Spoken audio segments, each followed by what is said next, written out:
नमस्कार, मैं श्वेता आपका स्वागत करती हूं आपके अपने चैनल द इंडिया मूव्स पर।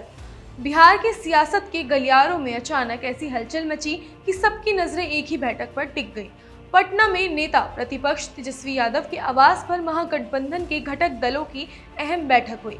इस बैठक में न केवल विधानसभा चुनाव की रणनीति को नया मोड़ दिया, बल्कि ये भी साफ कर दिया कि विपक्षी दल अब किसी भी हाल में सत्ता में वापसी के लिए हर संभव कदम उठाने को तैयार है।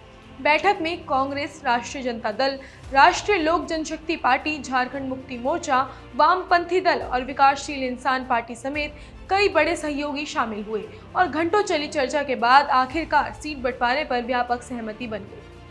कहा जा रहा है कि 15 सितंबर तक महागठबंधन सीटों के बंटवारे का औपचारिक ऐलान कर देगा, जिससे पूरे राज्य में चुनावी माहौल और गर्मा जाएगा। बैठक की खासियत ये रही कि कांग्रेस ने साफ शब्दों में कहा कि इस बार सभी दलों को अपने अपने स्वार्थ और निजी हितों से ऊपर उठकर फैसला लेना होगा, तभी गठबंधन मजबूत रहेगा और जनता के सामने विपक्ष एकजुट होकर खड़ा हो पाएगा।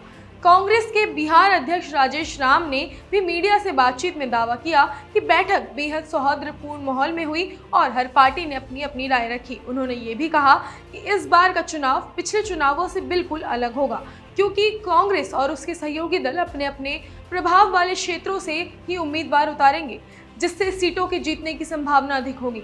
दिलचस्प बात यह है कि कांग्रेस ने सीटों पर अपना दावा जताते हुए भी स्पष्ट किया कि वे सहयोगियों की हिस्सेदारी छीनने की कोशिश नहीं करेंगे, बल्कि राहुल गांधी की वोटर अधिकार यात्रा की सफलता से जो ऊर्जा कार्यकर्ताओं में भरी है, उसका इस्तेमाल चुनाव जीतने के लिए किया जाएगा।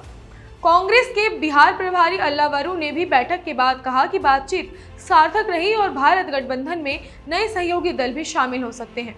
उन्होंने एक सवाल के जवाब में भी इशारा दिया कि सीटों की संख्या पर चर्चा अभी पूरी तरह से अंतिम नहीं है।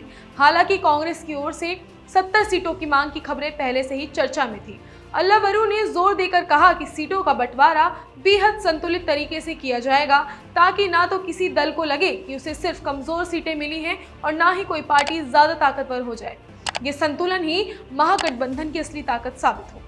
दूसरी ओर ये भी लगभग तय माना जा रहा है कि लंबे समय से चर्चा में चल रहे झारखंड मुक्ति मोर्चा और आरएलएसपी को भी इस बार गठबंधन में जगह मिलेगी और कुछ सीटें दी जाएंगी। अगर ऐसा हुआ तो महागठबंधन की तस्वीर और मजबूत होगी और विपक्ष की तरफ से भाजपा और एनडीए के खिलाफ एकजुट मोर्चा और बड़ा आकार ले लेगा। कुल मिलाकर इस बैठक ने साफ कर दिया है कि बिहार की सियासत में आने वाले दिनों में सीट बंटवारे को लेकर रोचक समीकरण सामने आने वाले हैं। अब सबसे बड़ा सवाल यही है कि 15 सितंबर को जब औपचारिक घोषणा होगी तो किस दल को कितनी सीटें मिलेंगी, किसके दावे मजबूत होंगे और किसे समझौता करना पड़ेगा। यह ऐलान न केवल बिहार बल्कि पूरे देश की राजनीति के लिए अहम संकेत साबित हो सकता है, क्योंकि महागठबंधन की मजबूती सीधे सीधे 2025 की राष्ट्रीय राजनीति को प्रभावित करेगी। फिलहाल के लिए इतना ही। बिहार विधानसभा चुनाव से जुड़ी हर खबर के लिए देखते रहे आपका अपना चैनल द इंडिया मूव्स। और वीडियो पसंद आई हो तो लाइक और शेयर करना ना भूलें।